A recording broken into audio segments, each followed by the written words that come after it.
समानता एक सुंदर और सुरक्षित समाज की नींव है, जहां पर विकास रूपी एक इमारत बनाई जाती है। ऐसे में भारतीय समाज में महिला और पुरुष दो आधार स्तंभ माने जाते हैं, जो भारतीय समाज के विकास के लिए, पूरे देश और राष्ट्र के विकास के लिए काफी महत्वपूर्ण माने जाते हैं। वर्ल्ड इकोनॉमिक फोरम की हालिया ग्लोबल जेंडर गैप इंडेक्स जो रिपोर्ट जारी की गई है, उसमें भारत की लैंगिक असमानता पर काफी खास चर्चा की गई है।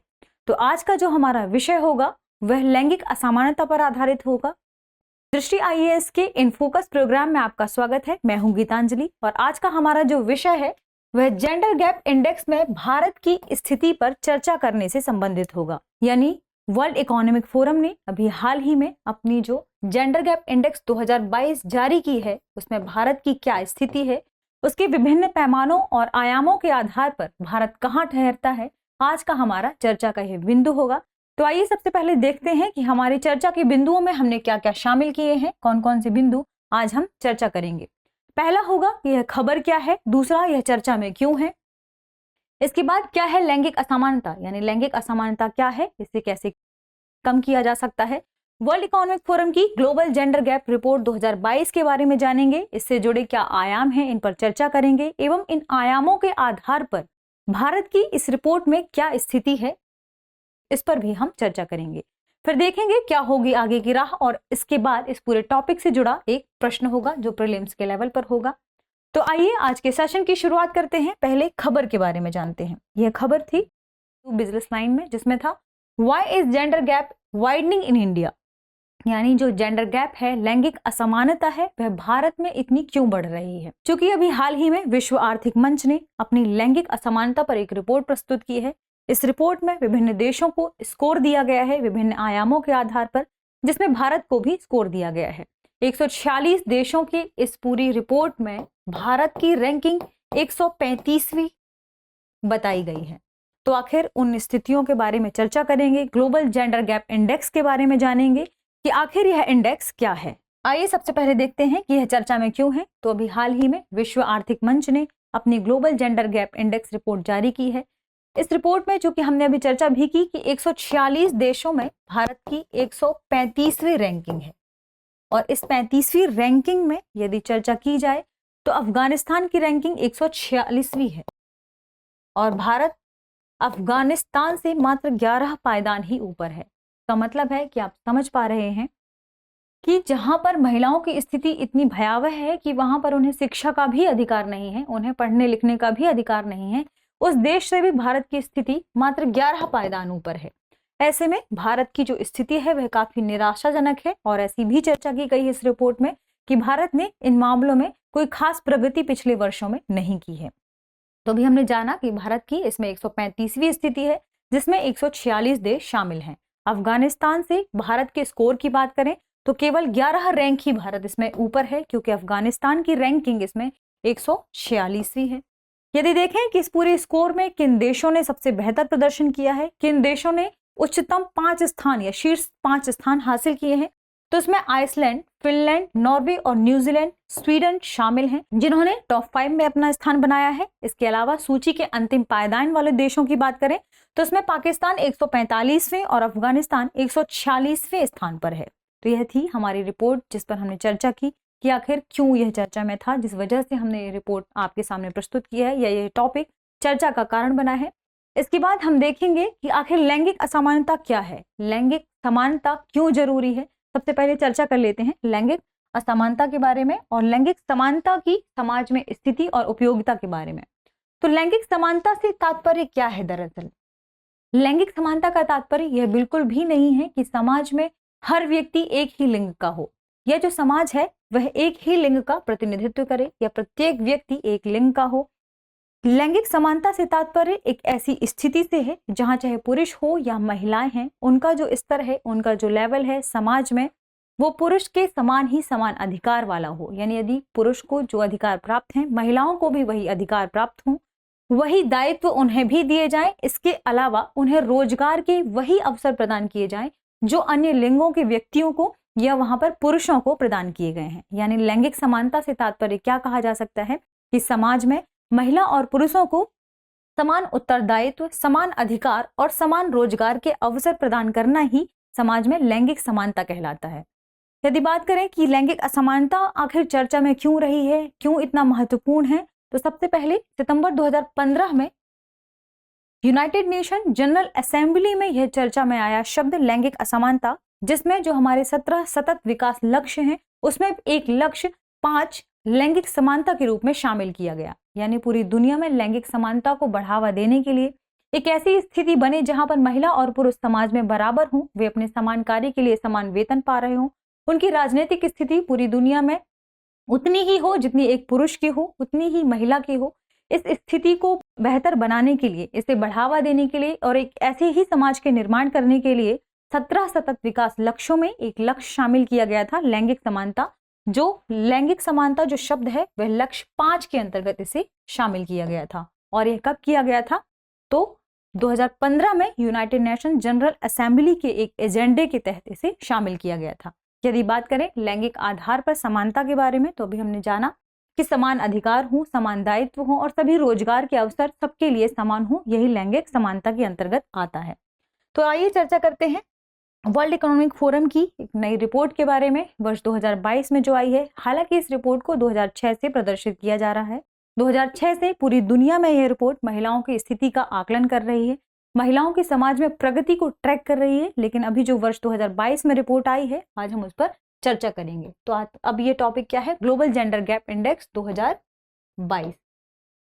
सबसे पहले हम जानेंगे कि यह रिपोर्ट है क्या। तो दरअसल वर्ल्ड इकोनॉमिक फोरम पूरी दुनिया में महिलाओं की स्थिति का आकलन करती है, महिलाओं की स्थिति को ट्रैक करती है। इसने विभिन्न रीजन बांट रखे हैं कि दक्षिण एशिया इलाकों में महिलाओं की स्थिति क्या है, यूरोप में महिलाओं की स्थिति क्या है। इसी के आधार पर यह रिपोर्ट प्रस्तुत करती है और विभिन्न डाटा के आधार पर विभिन्न देशों में महिलाओं की स्थिति क्या है इसके बारे में भी ये प्रदर्शित करती है अपने डेटा को। तो जो ग्लोबल जेंडर गैप इंडेक्स है वह 4 आयामों पर आधारित है, यानी इसके अंतर्गत 4 आयाम शामिल किए गए हैं जिसमें वह विभिन्न देशों को ट्रैक करती है। यदि उन 4 आयामों की बात करें तो उसमें पहला है आर्थिक भागीदारी और अवसर, यानी किसी भी देश में महिलाओं की आर्थिक भागीदारी कैसी है, उन्हें वहां पर समान कार्य के लिए समान वेतन दिया जा रहा है कि नहीं, यह इसमें शामिल किया जाता है और विभिन्न देशों को इसी आधार पर ट्रैक किया जाता है। दूसरा आयाम है शिक्षा का अवसर, यानी महिलाओं को देशों में शिक्षा के कैसे अवसर हैं, उन्हें किस लेवल तक की पढ़ाई के लिए उन्हें प्रमोट किया जा रहा है, क्या उन्हें इस समाज में जो शिक्षा का अवसर है उसमें समान अवसर दिए जा रहे हैं कि नहीं, पुरुषों के समान ही वे विद्यालय या महाविद्यालय जा रही हैं कि नहीं, इसमें शिक्षा के अवसर का उसमें आकलन किया जाता है। इसके अलावा स्वास्थ्य और उत्तरजीविता, यानी महिलाओं की स्वास्थ्य की स्थिति क्या है, उनकी जन्म के समय क्या स्थिति है, यानी पुरुषों के आधार पर कितनी महिलाएं जीवित रहती हैं, यह स्वास्थ्य और उत्तरजीविता के अंतर्गत शामिल किया जाता है। और चौथा आयाम है राजनीतिक सशक्तिकरण, यानी किसी भी देश में महिला राजनीतिक रूप से कितनी सशक्त है, इसके बारे में भी इस आयाम में चर्चा किया जाता है। यानी इन चारों आयामों के आधार पर ही यह अपनी रिपोर्ट प्रस्तुत करती है। यदि बात करें कि ग्लोबल जेंडर गैप इंडेक्स में भारत की स्थिति, तो अभी हमने चर्चा की कि इसमें भारत की 135वीं स्थिति है और वर्ष 2021 में भारत की स्थिति 140 थी, जो 156 देशों के अंतर्गत मापी गई थी।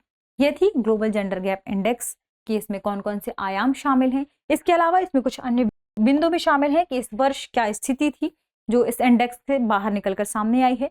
तो वर्ल्ड इकोनॉमिक फोरम यह जो इंडेक्स है इसे काफी लंबे समय से जारी कर रहा है, यानी वर्ष 2006 से इस सूचकांक को यह जारी कर रहा है और वर्ष 2006 से अभी तक यह पूरी दुनिया में महिलाओं की स्थिति में क्या सुधार आए हैं, क्या प्रगति हुई है, इसको वह ट्रैक करता है। यानी इस दिशा में कौन कौन सी चीजें, कौन कौन सी पॉलिसीज और नीतियां लाई गई हैं, इन्हें वह ट्रैक करता है। इसका मुख्य उद्देश्य है एक ऐसी स्थिति को पैदा करना कि जो असमानता की खाई पूरी दुनिया में महिलाओं और पुरुषों के बीच में है उसे कम किया जा सके, उसे खत्म किया जा सके। इसी आधार पर यह सूचकांक काम करता है। इस सूचकांक में जो समग्र सूचकांक है, क्योंकि इसमें 4 आयाम की हमने बात की, उन 4 आयामों के अलावा इसमें जो समग्र सूचकांक है इसे 0 और 1 इन दोनों ही बीच के जो स्कोर है इसमें मापा जाता है। यदि किसी देश का जो स्कोर है यदि 1 है, इसका मतलब है कि वह देश पूर्ण रूप से लैंगिक समानता की ओर अग्रसर है, यानी वह देश पूर्ण रूप से लैंगिक समानता को लिए हुए है। यदि स्कोर 0 है या 0 के निकटतम है तो वहां पर वे देश शामिल होंगे जहां पर पूर्ण रूप से लैंगिक असमानता है, यानी उन चारों आयामों के आधार पर उन देशों ने कोई खास प्रगति नहीं की है। तो अभी पाकिस्तान और अफगानिस्तान इसी लेवल पर थे, और जबकि पूर्ण समानता की स्थिति में हमने देखा कि अच्छा स्कोर प्राप्त करने वाले देशों में आइसलैंड, स्वीडन जैसे देश शामिल थे।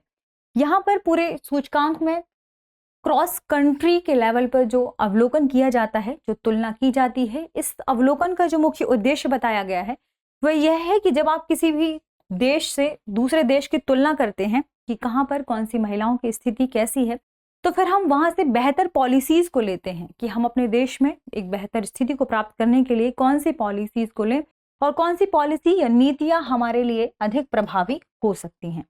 ये हमने चर्चा की किसके, ग्लोबल जेंडर गैप इंडेक्स के बारे में। इसके बाद हम चर्चा करेंगे भारत की इस इंडेक्स में क्या स्थिति है, विभिन्न आयामों में भारत कहाँ ठहरता है। तो भारत में लगभग 662 मिलियन महिलाएं हैं, यानी एक अच्छा खासा कार्यबल महिलाओं का भारत में काम कर रहा है, जिसे हम 6.2 करोड़ मान सकते हैं। यानी भारत में महिलाओं की संख्या जब इतनी अधिक है तो ऐसे कौन से कारण हैं, वे मुख्य वजहें क्या हैं कि भारत में जो पार्टिसिपेशन है, राजनीतिक पार्टिसिपेशन है, या भारत में जो उत्तरजीविता है, स्वास्थ्य को लेकर जो महिलाओं की स्थिति है, वे इतनी बुरी क्यों है।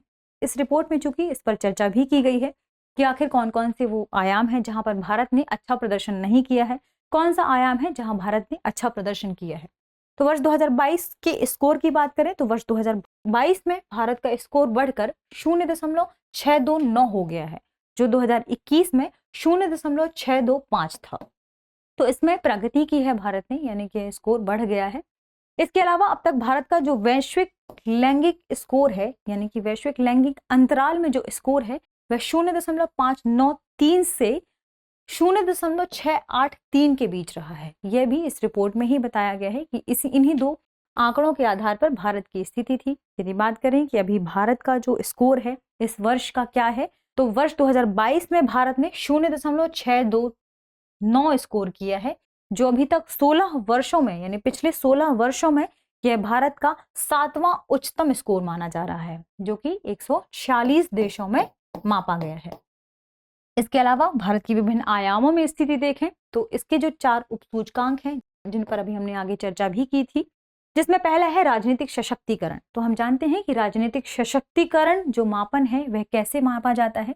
तो संसद में महिलाओं की स्थिति, संसद में महिलाएं कितने प्रतिशत प्रतिनिधित्व कर रही हैं, राज्य विधानसभाओं में महिलाओं की स्थिति क्या है, विभिन्न राज्यों में मंत्री पदों पर कितनी महिलाएं हैं, ये जो उपसूचकांक है इसी आधार पर मापा जाता है। इसमें लिखा भी गया है कि मंत्री पदों और संसदों में महिलाओं का प्रतिशत कितना है, इसके आधार पर सूचकांक की रेटिंग की जाती है। यदि भारत का इस सूचकांक में स्कोर देखें तो भारत अपने सर्वोच्च स्कोर के साथ इसमें 48वें स्थान पर है, जहां पर भारत को कितना स्कोर मिला है, 0.267% है। यानी यहाँ पर जो भारत का स्कोर है वह 0.267 है, और इस पूरी ओवरऑल रैंकिंग में यदि भारत की स्थिति देखें तो उसमें 48वें स्थान पर है वह विभिन्न देशों में। हालांकि इतने स्कोर के बाद या इस स्थान के साथ भी भारत का जो स्कोर है वह काफी कम माना जा रहा है, कि जो भी 0.267 है यह स्कोर काफी कम है, भले ही स्थिति या रैंक इसकी 48 ही क्यों ना हो। कुछ सर्वश्रेष्ठ देशों की बात करें जिन्होंने बहुत अच्छा प्रदर्शन किया है, अच्छी रैंकिंग है, तो उनकी यदि स्कोर की बात करें तो इसमें आइसलैंड का स्कोर 0.876, जो आप देख पा रहे होंगे 1 के काफी नजदीक है, यानी पूर्ण समानता वाले देशों के काफी नजदीक है। वहीं बांग्लादेश की जो स्थिति है, यानी भारत के पड़ोसी देशों में अगर किसी देश ने अच्छा स्कोर किया है तो यहाँ पर बांग्लादेश राजनीतिक प्रतिनिधित्व के मामले में, महिलाओं की राजनीतिक प्रतिनिधित्व के मामले में 0.546 स्कोर के साथ 9वें स्थान पर है। यानी बांग्लादेश ने राजनीतिक सशक्तिकरण के मामले में महिलाओं की स्थिति में बेहतर सुधार किया है।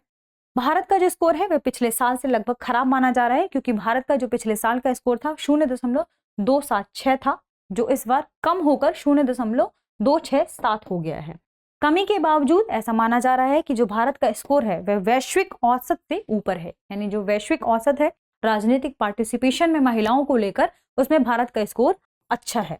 अन्य आयामों की बात करें तो अगला आयाम है आर्थिक भागीदारी, और हम जानते हैं कि आर्थिक भागीदारी कहीं ना कहीं आपके रोजगार से जुड़ी है, आपकी आय अर्जन से जुड़ी है। यानी भारत की स्थिति महिलाओं को लेकर आर्थिक भागीदारी में क्या है, तो महिलाओं का प्रतिशत जो श्रम शक्ति का हिस्सा है, समान कार्य के लिए उन्हें कितना समान वेतन दिया जा रहा है, उनके आय अर्जन में क्या पार्टिसिपेशन है, इसी पर आधारित होती है। स्कोर की बात करें तो भारत यहाँ 146 देशों में 143वें स्थान पर है। इसलिए आप समझ सकते हैं कि आर्थिक भागीदारी में भारत में महिलाओं की क्या स्थिति है। स्कोर 2021 में 0.326 था, जो अभी 0.350 पर आ गया है। ऐसा कहा जा रहा है कि इसमें भारत में सुधार देखा गया है, क्योंकि पहले 0.326 था और अब 0.35 हो गया है।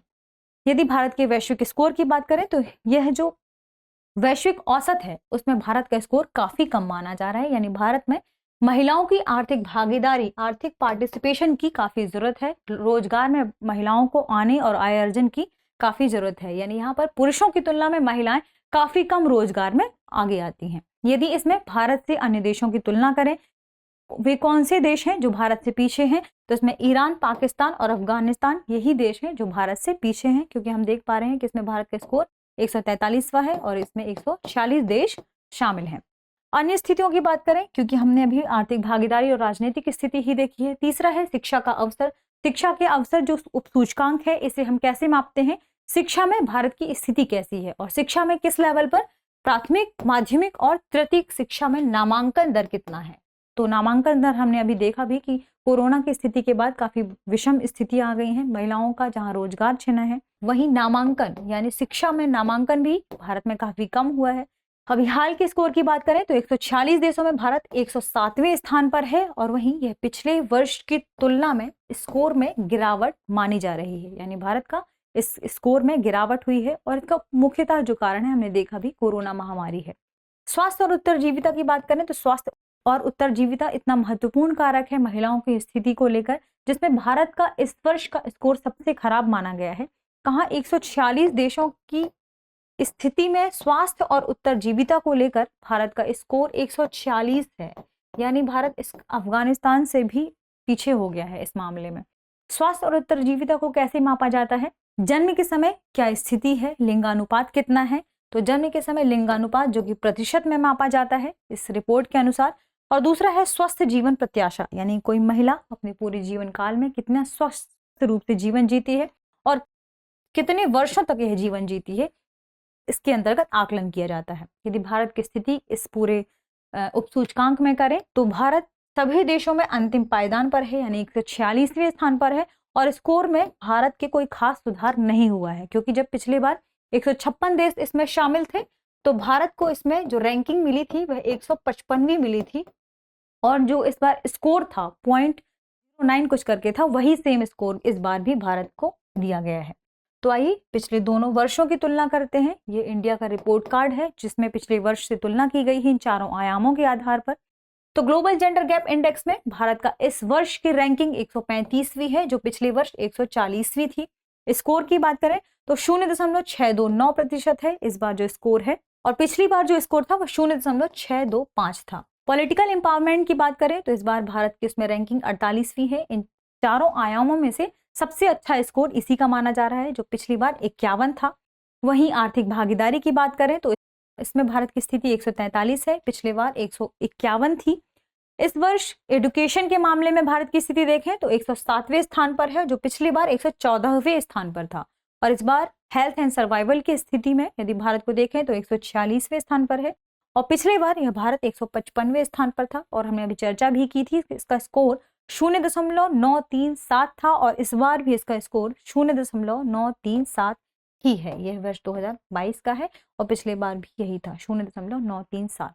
यानी इस पैमाने में कोई खास परिवर्तन नहीं आया है। स्थिति की बात करें कि बेहतर अगर कोई स्थिति मानी गई है रैंक के हिसाब से तो पॉलिटिकल है, जबकि स्कोर की बात करें तो यह कम हो गया है। वहीं इकोनॉमिक पार्टिसिपेशन में यहाँ पर स्कोर बढ़ा है और आप देख पा रहे होंगे कि एजुकेशन के मामले में 0.1 यहाँ पर ये आप देख रहे होंगे कि कम हो गया है। यह थी रिपोर्ट कार्ड। अब चर्चा करते हैं क्या हो आगे की राह, यानी कौन कौन सी स्थितियां हम ऐसी देखेंगे या इस रिपोर्ट में वे कौन सी स्थितियां थी जिन पर चर्चा की गई है कि किन किन चीजों में सुधार की जरूरत है। तो रिपोर्ट में कार्यालयों में महिलाओं की संख्या में बढ़ती असमानता की आलोचना की गई है, क्योंकि पूरी दुनिया में ही अब जो कार्यालय में स्थिति है वहां पर पुरुषों की संख्या अधिक है और महिलाओं की संख्या में लगातार गिरावट हो रही है, उनकी लगातार गिरावट आ रही है। तो रिपोर्ट में इस बात की आलोचना की गई है कि आखिर यह असमानता क्यों बढ़ रही है। तो हम जानते हैं कि इसके लिए पूरी दुनिया में या भारत की बात करें यदि तो भारत में रोजगार के समान अवसर लाने की जरूरत है। जब रोजगार के समान अवसर होंगे महिलाओं के लिए तो महिलाओं का इसमें पार्टिसिपेशन बढ़ेगा, यानी रोजगार के समान अवसर के लिए बढ़ावा देने की भारत में जरूरत है। जब रोजगार के समान अवसर होंगे तो आर्थिक पार्टिसिपेशन बढ़ने से आय में वृद्धि होगी और आय में वृद्धि होने से ही महिलाओं की स्थिति समाज और इकोनॉमिक रूप से बेहतर हो सकेगी। वहीं यदि हम राजनीतिक पार्टिसिपेशन की बात करें तो हमें महिला आरक्षण विधेयक को पारित करने की जरूरत है, क्योंकि जैसे ही महिला आरक्षण विधेयक पारित होगा तो लोकसभा और सभी राज्य विधानसभाओं में सभी सीटों का 33% महिलाओं के लिए आरक्षित हो जाएगा। जैसे ही महिलाओं के लिए आरक्षण होगा तो महिलाओं का राजनीतिक भागीदारी बढ़ेगी और आरक्षित करने के प्रस्ताव के बाद यह इस स्थिति में सुधार होगी, यानी राजनीतिक जो स्थिति है भारत की, सशक्तिकरण है, उसमें महिलाओं का स्तर बढ़ेगा। इस वजह से यह बिंदु जो है काफी महत्वपूर्ण हो जाता है। इसके बाद उद्योगों में लैंगिक वेतन में जो अंतर है उसको कम करने की जरूरत है। विभिन्न जो रोजगार प्राप्त करती महिलाएं हैं उन्हें इस बारे में जागरूक करने की जरूरत है कि उनके समान कार्य के लिए उन्हें समान वेतन दिया जाए। इस बारे में वे चर्चा करें और जो समाज में जो भी महिलाएं इस बारे में अभी बात नहीं कर पा रही हैं उन पर और भी ध्यान देने की जरूरत है। इसके अलावा यदि अन्य कुछ बिंदुओं की बात करें तो इस वर्ष की जो रिपोर्ट है यानी विश्व असमानता रिपोर्ट 2022 है, इसने इस बात को भी इंगित किया है कि भारत में जो पुरुष श्रम है वह आय का लगभग 82% कमाते हैं और जबकि जो महिलाएं हैं वह इसका लगभग 18% कमाती हैं। इस बात से अंदाजा लगाया जा सकता है कि अभी भारत में रोजगार के अवसर में महिलाओं का पार्टिसिपेशन कितना अधिक बढ़ाने की जरूरत है। तो इस पर सरकार को ध्यान देना चाहिए कि रोजगार में हम कौन कौन से ऐसे क्षेत्र हैं जहां पर महिलाओं का पार्टिसिपेशन बढ़ा सकते हैं और कौन कौन से क्षेत्र में उनकी जो आर्थिक स्थिति है उसको बेहतर किया जा सकता है। इसके अलावा जेंडर बजट को और अधिक बढ़ाने की जरूरत है, क्योंकि जैसे ही जेंडर बजट के लिए हम अधिक धन आवंटित करेंगे तो समाज में पुरुषों की स्थिति के बराबर महिलाओं की स्थिति लाई जा सकेगी और उनकी स्थिति को और बेहतर बनाया जा सकेगा, ताकि आर्थिक और सामाजिक जो लाभ हैं वो पुरुषों के समान महिलाओं को प्रदान किए जा सकेंगे। तो ये था हमारा पूरा टॉपिक और पूरा टॉपिक का डिस्कशन। अब आइए देखते हैं इस पूरे टॉपिक के आधार पर जो सवाल फ्रेम किया गया है आपके लिए अभ्यास प्रश्न के रूप में है। प्रश्न है निम्नलिखित कथनों पर विचार करें। इसमें कथन दिए हुए हैं ग्लोबल जेंडर गैप इंडेक्स यानी विश्व बैंक द्वारा जारी किया जाता है। दूसरा कथन है GGGI 2022 में भारत ने 135वां स्थान हासिल किया है। उपरोक्त में से कौन सा से कथन सही है, आपको बताना है कि इसका आंसर क्या है। तो इस सवाल के साथ हमारे आज के सेशन को विराम दीजिए। मिलते हैं कुछ अच्छे और नए विषय के साथ इन फोकस की अगली सीरीज में। तब तक के लिए शुक्रिया, धन्यवाद।